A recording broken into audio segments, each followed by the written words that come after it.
各位，我今天要讲的这个人，可能是整个中国2000年地质史上最大的一个漏洞。他是一个种地放牛的乡下小伙子，他爹只是个芝麻绿豆大的县令，还在他9岁那年就死了。他从小寄人篱下，吃百家饭长大，唯一的人生理想就是当个公务员，娶个漂亮老婆，老老实实过一辈子。这种人放在今天，就是你我身边最普通的那个打工仔。朋友圈3天可见，年终总结写不满1页纸，领导开会都想不起他名字的那种人。但就是这么一个人，在28岁那年被时代的巨浪一脚踹进了战场，然后他亲哥被自己人砍了头，他连哭都不敢哭，还得跪下来跟杀他哥的人说谢谢。你以为他完了对吧？没有，他擦干眼泪，翻身上马，带着9000个人冲进了42万敌军的大本营，一战封神，打出了人类战争史上最匪夷所思的以少胜多战役。再然后他花了12年时间，把当时中国版图上大大小小10几个军阀全部扫平，一统天下，开创了一个延续近200年的王朝。最离谱的是什么？他当了皇帝之后，没有杀一个功臣，没有搞一次政治清洗，跟着他打天下的兄弟全部善终。你要知道，在中国历史上，这件事情的难度不亚于再打一次昆阳之战。他叫刘秀，东汉的开国皇帝，庙号光武，被毛主席评价为最有学问、最会打仗、最会用人的皇帝。但你打开任何一个社交平台搜他的名字，热度还不如一个2线明星的八卦。为什么？因为他这个人实在是太完美了，完美到让历史都觉得无聊。他没有刘邦的流氓气，没有李世民的弑兄案，没有朱元璋的屠杀狂。他就像一个开了全属性满级号，直接进了新手村的玩家，赢得毫无悬念，赢得波澜不惊，赢得让所有写故事的人都找不到冲突点。但今天我要告诉你，这个男人的故事远比你想象的要残酷，要憋屈，要炸裂10000倍。我们先把时间往回拨到刘秀出生之前，看看他的家族是怎么从云端跌到泥里的。他姓刘，是汉高祖刘邦的9世孙。9世孙这3个字听着很唬人对吧？刘邦的后代，皇族血脉，妥妥的天龙人。但你仔细想一下就知道这个身份有多不值钱。刘邦到刘秀中间隔了差不多200年，200年什么概念？往上数9代，你都未必能查到自己祖宗叫什么名字。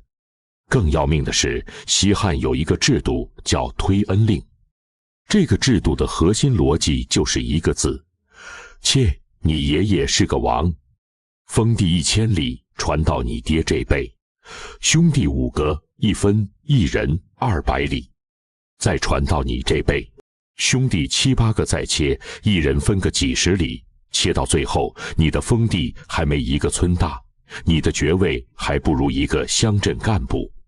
这就是刘秀家族的真实处境。从皇室嫡系一路往下掉，掉了整整200年，掉到他父亲刘钦这一代，只混到了一个南顿县令的职位。县令是什么级别？放到今天大概就是一个县处级干部，听着还行是吧？但你别忘了，他的起点是皇族，从皇族调到县令，这个落差就好比你家祖上是开银行的，传到你这辈，你在银行当保安。而且刘钦这个县令还没当多久就死了，死的时候刘秀才9岁，9岁丧父，母亲的记载在史书上几乎是一片空白，大概率也走得很早。刘秀和他的兄弟姐妹成了孤儿，被叔父刘良收养。刘良自己也不是什么大富大贵的人，收养这一大家子纯粹是出于血脉亲情和道义。所以刘秀的童年你不要有任何浪漫的想象，没有名师教导，没有家族资源，没有锦衣玉食，他就是一个寄人篱下的乡下孤儿，每天的生活就是种地、放牛、干农活，日复一日，年复一年。你可能会说，那他好歹也读过书吧？毕竟后来当了皇帝。确实，他后来去了长安的太学读书。太学是当时全国的最高学府，相当于今天的清华北大。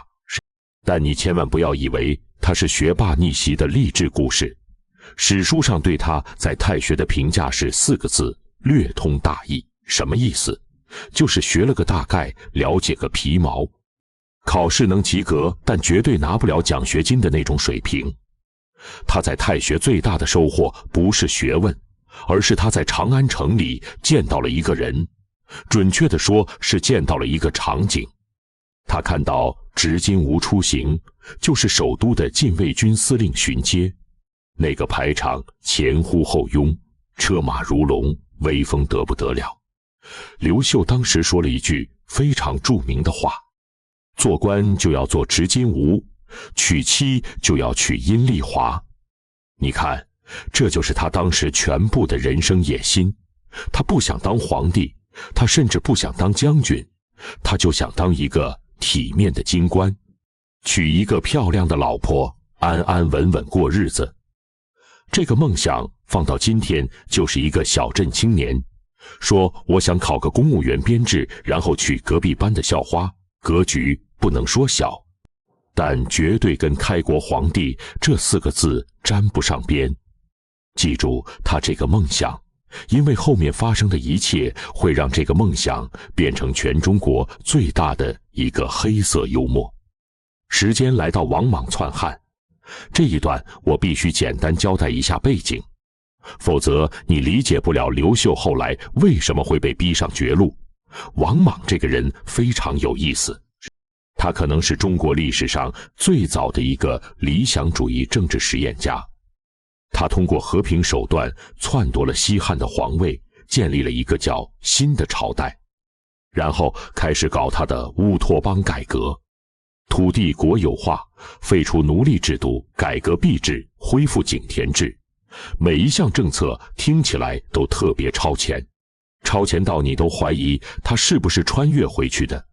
但问题是，他完全不考虑执行层面的可行性，政策一拍脑袋就往下推，推不动就改，改不好就再改，改来改去，把整个国家的经济系统彻底搞崩了。货币一年改好几版，老百姓手里的钱今天能买一头牛，明天就只能买一个烧饼。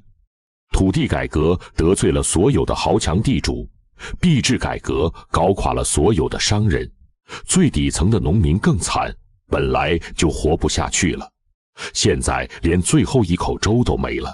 全国上下，从贵族到平民，从官员到商贩，没有一个阶层不恨他。然后老天爷也来凑热闹，黄河决口改道，山东河北一带洪水滔天，几百万人流离失所。紧接着就是大面积的饥荒和瘟疫，人吃人的记载在史书上比比皆是。这就是刘秀青年时代面对的世界，一个彻底崩溃的世界。在这样的乱世里，活下去本身就已经是一种奢侈，更不要说什么理想和抱负了。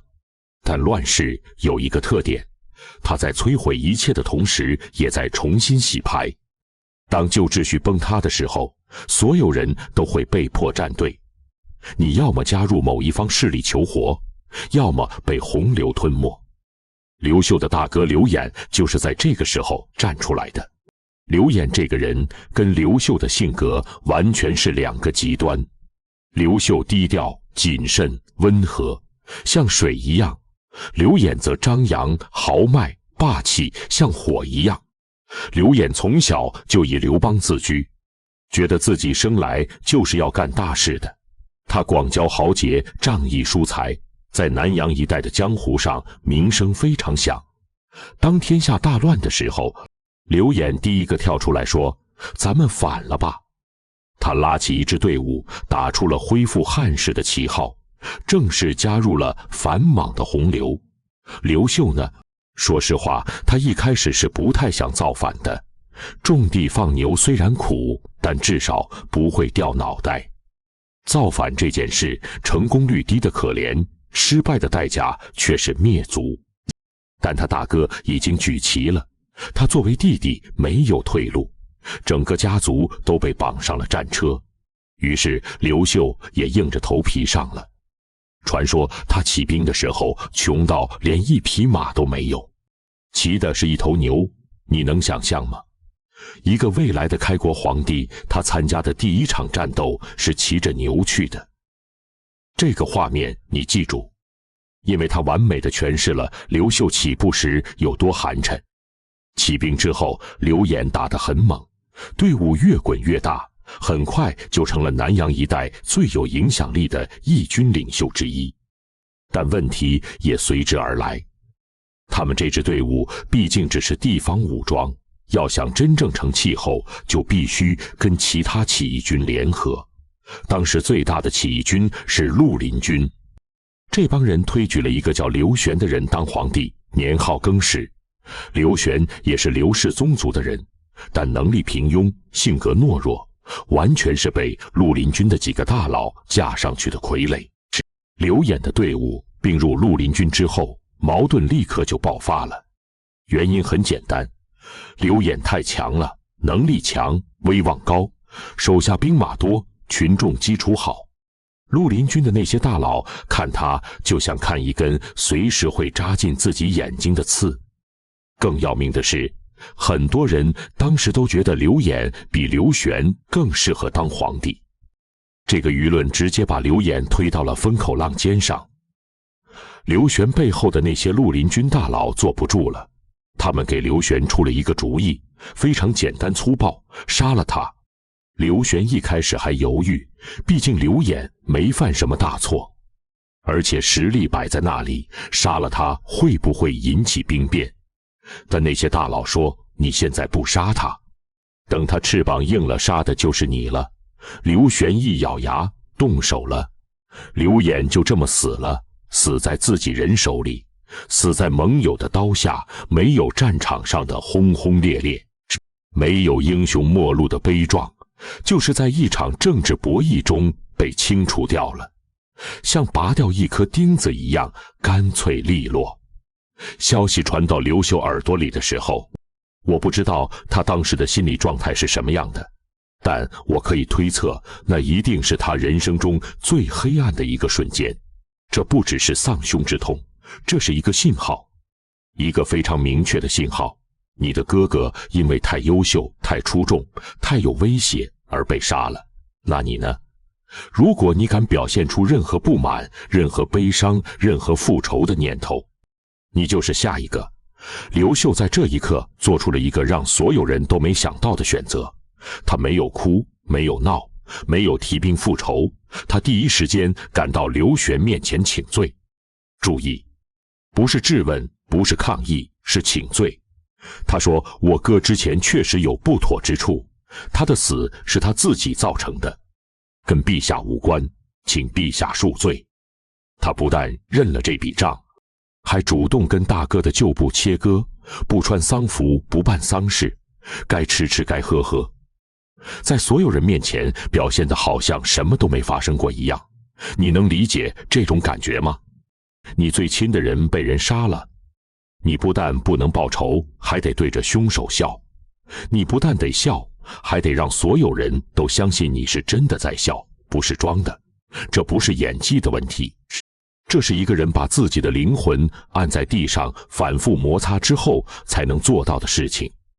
这种隐忍不是简单的能屈能伸4个字可以概括的，这是一种把自尊、愤怒、悲痛、恐惧全部压缩进一个密封罐里，然后焊死的极限操作。任何一个正常人在这种处境下，精神内耗的强度足以把人逼疯。但刘秀没有疯，他清醒得可怕，因为他知道哭没有用，愤怒没有用，只有活着才有用。死人是没有资格复仇的，只有活下去。活得比所有人都久，才有可能翻盘。而刘玄那边看到刘秀这个反应，也确实放松了警惕。他觉得刘演的这个弟弟不过是个老实巴交的种地青年，没什么野心，也没什么能力，不足为虑。于是他做了一个让他后来悔到肠子都青的决定。他没有杀刘秀，反而给了他一个任务，让他去河北安抚地方势力。在刘玄看来，这就是一个发配，把一个没用的人打发到一个没人要的地方去。眼不见为净，但他不知道的是，他放走的不是一只绵羊，而是一条龙。这条龙在泥潭里趴了太久，身上全是伤，全是血，全是泥，但龙就是龙，只要给他一片天空，他就会飞起来。而河北就是刘秀的天空。但在讲河北之前，我们必须先倒回去讲另一件事，一件发生在刘演被杀之前的事，一件直接决定了整个中国历史走向的事，那就是昆阳之战。昆阳之战这4个字你一定要记住，因为这是人类战争史上最疯狂、最不讲道理、最像小说家编出来的一场真实战役。时间是新朝帝皇4年，也就是公元23年的夏天。当时的情况是这样的，刘演还没死，绿林军刚刚拥立刘玄称帝，整个反莽联军的声势正在迅速壮大。王莽慌了，他知道如果不赶紧把这股力量掐灭，他的新朝就完了。于是他倾尽全国之力，拼凑出了一支42万人的大军，号称100万，由大司空王毅和大司徒王询统帅，浩浩荡荡地从洛阳杀向南方，目标只有一个，彻底碾碎所有反叛力量。42万是什么概念？你把今天一个中等城市的全部人口拉出来排成队，大概就是这个规模。而且这不是一般的乌合之众，王莽为了这一仗，把压箱底的家当全掏出来了。虎豹西象这些猛兽都拉上了战场，还专门请了一个号称能呼风唤雨的术士来助阵。整个行军队列前后榜沿几十里，旌旗遮天蔽日，光是后勤辎重车辆就数不清。这支军队一路南下，沿途的城池要么投降，要么被碾平，根本没有人能挡住他们的脚步。然后他们来到了昆阳城下。昆阳就是今天河南叶县一带一个非常小的城，城里的守军加上临时征召的所有能拿武器的人，满打满算不到1万。城外是42万大军，城里是不到1万人，兵力对比大约是42比1。这不叫战争，这叫行刑。城里的守军看到城外那个阵势，第一反应不是打，是跑。很多人当场就提议弃城突围，各回各家，各找各妈，保命要紧。但刘秀站出来了，他说不能跑。为什么不能跑？因为昆阳是绿林军主力部队侧翼的一个关键节点，昆阳一丢，整个战线就会崩盘，到时候跑到哪里都是死，留下来守还有一线生机，跑就是零。但问题是1万人怎么守得住42万人的进攻？答案是守不住，至少光守是守不住的，必须要有人出去搬救兵。刘秀做了一个所有人都觉得是去送死的决定，他带着13个人趁夜色突围出城去搬救兵。13个人穿过42万大军的包围圈，你没有听错，就是13个人骑着快马从敌军防线的缝隙里硬生生钻了出去。这个场面你可以想象一下，月黑风高，四面全是敌营的火光，13匹马在黑暗中狂奔，任何一个失误都意味着万箭穿身，但他们冲出去了。刘秀出城之后，疯了一样的到处找援军，他去了定陵，去了凤城，把周边所有能联系到的友军全部拉上了。但拉来拉去，拢共也就凑了不到1万人，加上城里原有的守军，总兵力大约9000到1万左右。9000对42万还是一个死局，但刘秀没有任何犹豫，他带着这支拼凑起来的队伍直接杀了回来。王毅和王寻压根儿没把这支援军放在眼里，42万对9000，就算你9000个人全是战神下凡，也翻不了天。王毅甚至下了一道命令，让各营按兵不动，他要亲率1万人出阵，把这支小部队吃掉，给全军做个开胃菜。这道命令成了他这辈子最大的败笔。刘秀亲自带头冲锋，以3000精锐为前锋，直扑王莽军的中军大营。注意这个战术选择，他不是去打外围，不是去搞骚扰，不是去袭击补给线，他直接冲着对方心脏去的。这就像一个创业公司不去抢边缘市场，而是直接冲进行业巨头的总部大楼放火。听着疯狂，但逻辑上却极其精准。因为42万大军最大的弱点恰恰就是它的规模，人太多了，指挥链条太长了，各个部队之间的协调几乎不可能做到实时同步。只要把中军打乱，整个指挥系统就会瘫痪，42万人就不再是一支军队，而是42万个各自为战的散兵。刘秀赌对了，他带着3000人一头扎进王莽军的核心阵地，双方短兵相接，刘秀身先士卒，砍杀在前，气势猛得不像一个之前只种过地、读过书的文弱青年。王莽军的前锋部队被打了个措手不及，王寻在混战中直接被斩杀。主帅一死，中军大旗倒了，后方几十万人根本不知道前面发生了什么，只看到中军方向一片混乱，大旗倒了，喊杀声震天，然后一个消息像瘟疫一样在整个军阵中扩散开来，主帅死了，42万人的军心在这一刻碎了，然后老天爷也来帮忙了。史书记载，就在两军交战的关键时刻，天空中突然出现了异象，有流星坠落在王莽军的营地中，紧接着狂风暴雨铺天盖地而来，飞沙走石，白天变得跟黑夜一样，连面对面都看不清人脸。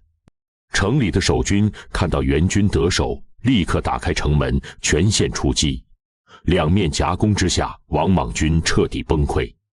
42万人开始无序溃逃，互相踩踏推搡，死伤无数。溃兵涌到七水河边，争相渡河，河面上密密麻麻全是人，桥塌了，船翻了，淹死的人堵塞了河道。据说河水都因此断流了一阵子。这一仗，王莽军42万人几乎全军覆没，主帅王寻被杀，另一个主帅王毅只身逃回洛阳，连印信都丢了。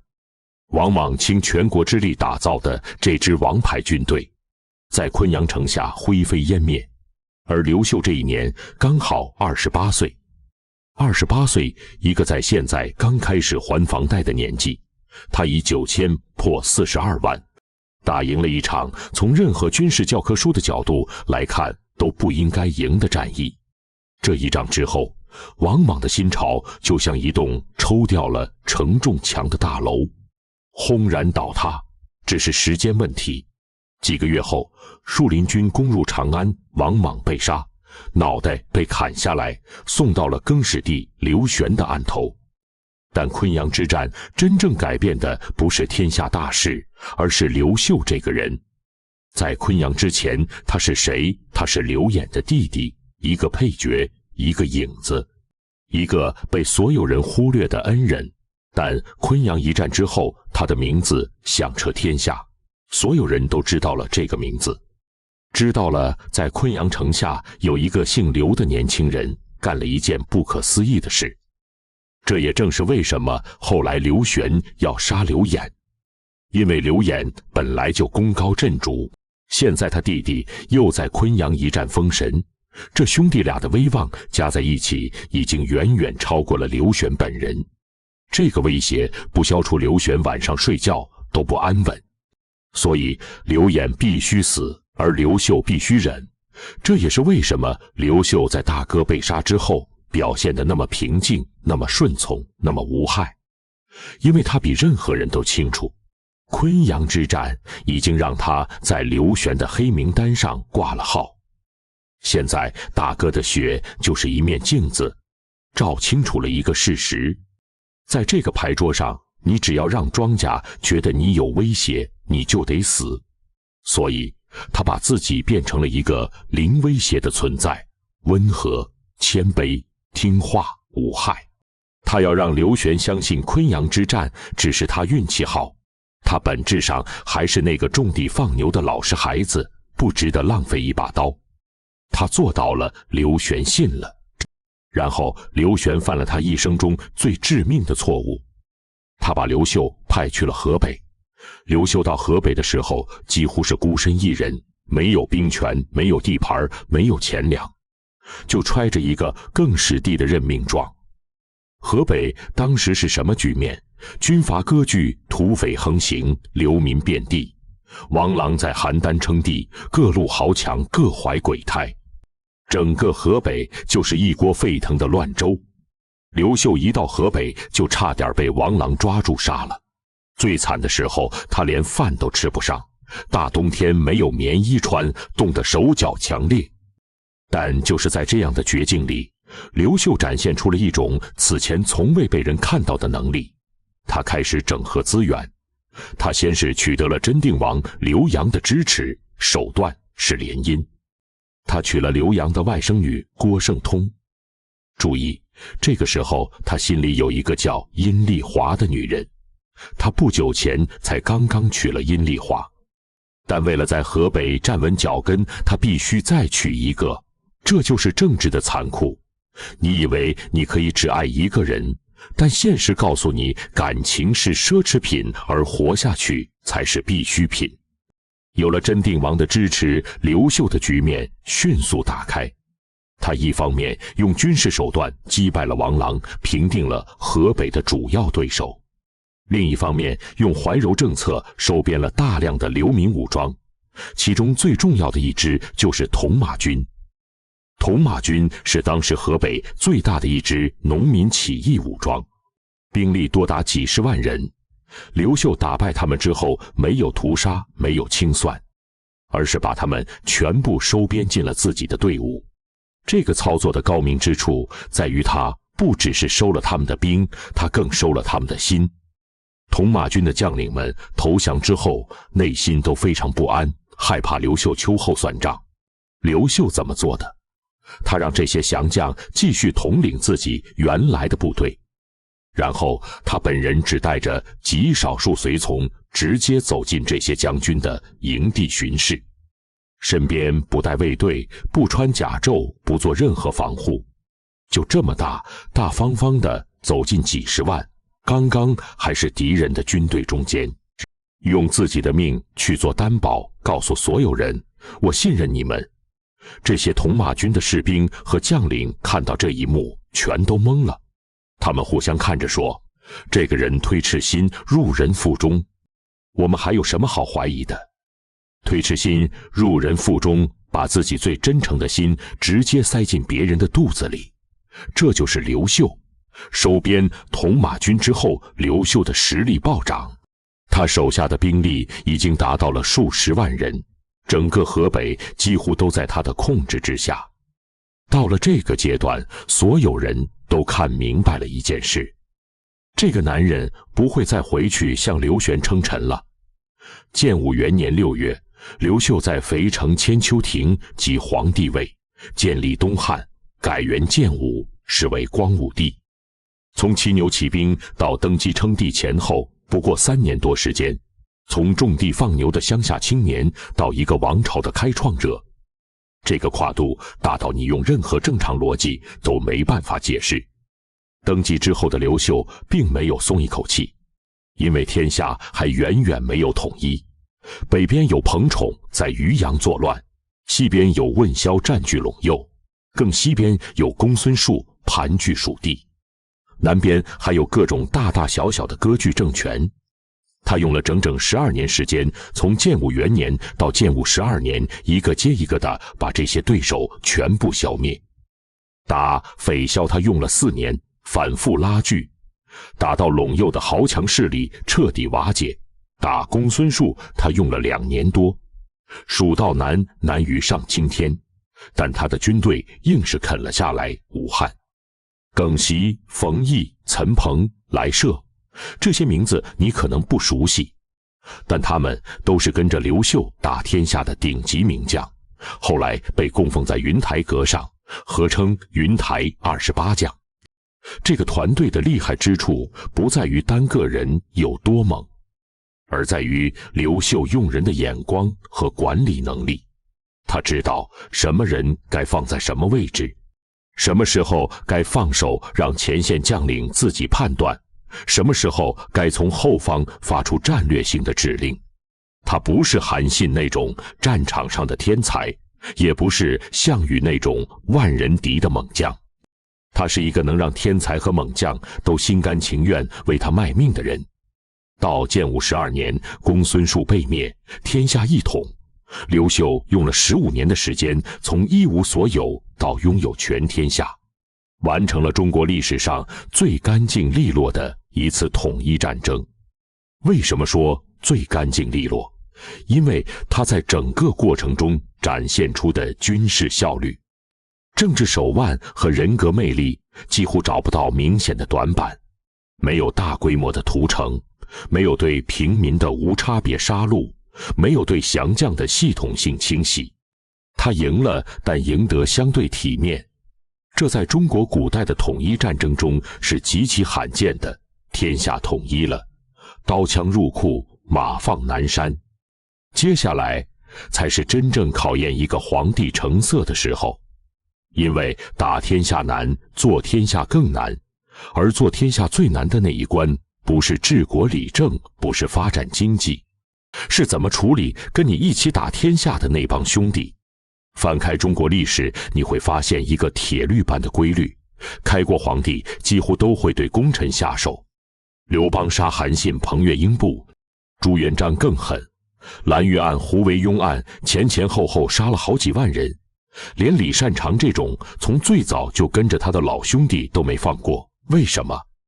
因为这些功臣在战争年代是你的臂膀，但在和平年代就变成了你的威胁。他们手握重兵，威望极高，在军队里一呼百应，万一哪天脑子一热想自己干怎么办？所以杀功臣在某种程度上被视为一种政治必然，是维护皇权稳定的必要代价。但刘秀没有杀，一个都没有。云台28将加上其他大大小小的功臣，没有一个人因为功高震主而被清洗，没有一个人被罗织罪名下狱处死，所有人全部善终。这件事的难度你必须理解清楚，这不是刘秀心善不忍心杀人那么简单。你想想看，这些人跟着他从一无所有打到一统天下，每个人手里都握着足以改变局势的军事力量和政治资源，每个人背后都站着一大堆利益集团。你不杀他们，你怎么保证他们不会烦你？你怎么保证他们的下一代不会仗着父辈的功勋骄横跋扈？你怎么保证这些军事贵族集团不会在未来的某一天尾大不掉？刘秀用了一套极其高明的组合拳来解决这个问题。第一步，收兵权。天下统一之后，他做的第一件大事就是精简军队，裁撤编制，把大量的地方武装解散，士兵回家种地，将领回朝做官。注意这个过程，他做得非常柔和，非常渐进，不是一刀切的说你把兵都叫出来，而是通过制度调整，让军权自然而然地回归中央。你原来统领10万大军，现在天下太平了，不需要那么多兵了，才到5000。你还是将军，但手里的实际力量已经大幅缩水。这个过程中没有人感到被威胁、被针对，因为逻辑上说得通，仗打完了养那么多兵干什么？第二步，给待遇。兵权收了，但面子和里子都给你留着，高官厚禄、良田美宅、金银赏赐一样不少。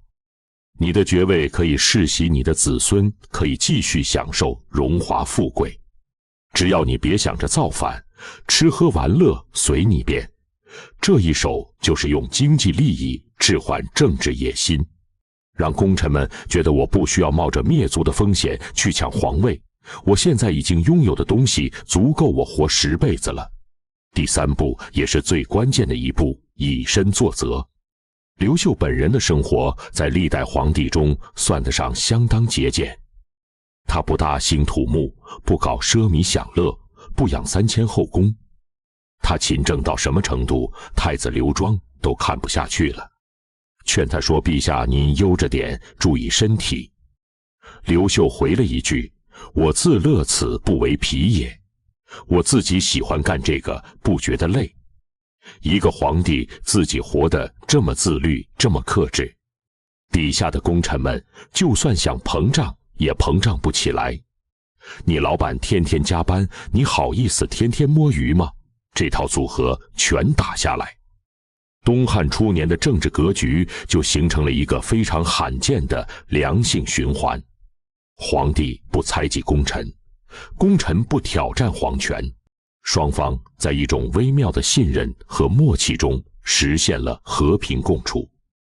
这在中国历史上是独一份的。再说他的治国，刘秀接手的是一个被王莽折腾了15年，又经历了10几年战乱的烂摊子。全国人口从西汉末年的将近6000万锐减到了不足2000万，超过2/3的人口在战乱和饥荒中消失了，土地荒芜，经济崩溃，社会秩序几乎归零，这就是他面对的起点。他的策略是6个字：休养生息，轻徐薄赋，减税。减到什么程度？田税只收1/30，这个税率放在整个中国古代史上都是最低档的释放奴婢。他在位期间多次下诏释放奴婢，明确规定不得随意将平民贬为奴隶，裁减官员，编制压缩行政开支，把全国的郡县进行大规模合并精简，减少冗官冗员，兴修水利，恢复农业生产，鼓励流民回乡安置，给他们土地，给他们种子，给他们牛，让他们重新开始生活。这些政策听起来都不怎么性感，对吧？没有什么惊天动地的大改革，没有什么振聋发聩的新理论，就是很朴素、很踏实、很接地气的治理手段。但恰恰是这些不性感的东西救了整个国家。经过30年的休养生息，到刘秀去世的时候，东汉的人口已经恢复到了2100万户，社会经济全面复苏，史称光武中兴。然后不得不提他的感情线，因为这条线是他整个人生故事中最让人唏嘘的部分。阴丽华，他年轻时候说出娶妻当得阴丽华的那个女人，他的白月光，他的初恋，他的原配。但在河北最艰难的时候，他为了政治联姻娶了郭圣通。建国之后，刘秀立郭圣通为皇后，因为郭圣通背后站着的是河北豪强集团，这个势力在他统一天下的过程中出了大力，他不能过河拆桥。但所有人都看得出来，他心里真正爱的那个人是阴丽华。在政治局势彻底稳定之后，建武17年，刘秀废了郭圣通的皇后之位，改立阴丽华为后。这件事你可以从很多角度去解读，有人说他薄情，有人说他痴情，有人说他痴情，有人说这只是一次政治操作。但有一个细节很少有人注意，他废了郭圣通的后位，却没有牵连郭圣通的儿子和家族。郭圣通被降为中山王太后，依然享受优厚待遇，他的儿子刘辅好好的做着他的藩王。在帝王家里，废后通常意味着血洗，但在刘秀这里只是一次身份的调整，没有任何人因此而死，这就是刘秀。他做每一个决定都在寻找那个伤害最小的解法，哪怕在感情这种最容易失控的领域里，他依然保持着一种近乎残忍的理性和克制。建武中原2年，公元57年2月初5，刘秀在洛阳南宫前殿驾崩，享年62岁。他的遗诏只有寥寥数句，大意是丧事从简，不要铺张，不要让天下因为他的死而受到打扰。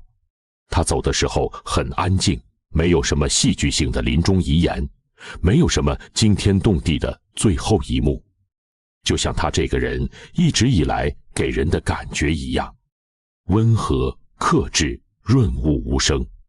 回过头来看他的一生，你会发现一个非常有意思的悖论。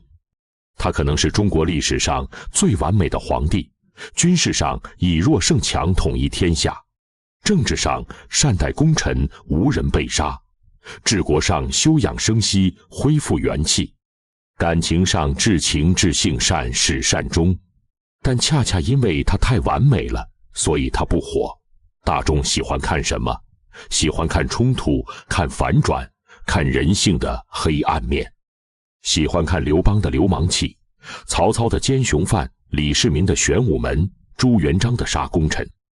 这些故事充满了戏剧张力，充满了可供讨论的道德灰色地带。而刘秀的故事太正了，太稳了，太没有槽点了。正到让人觉得假，稳到让人觉得无聊。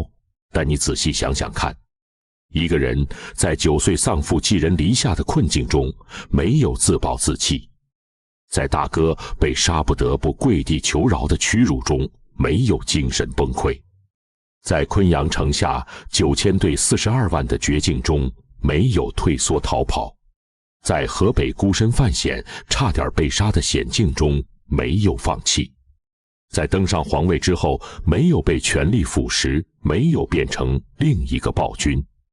这个人用一辈子的时间做了一件最难的事，就是在一个所有人都在堕落、都在失控、都在被欲望吞噬的世界里，始终保持住了自己的底线和体面。这才是刘秀真正了不起的地方。不是他赢了，而是他赢了之后依然是一个好人。这个世界上最难的事情，从来不是从好人变成坏人呐，太容易了。最难的是在经历了所有的黑暗、背叛、屈辱和权力的诱惑之后，你依然选择做一个好人。刘秀做到了。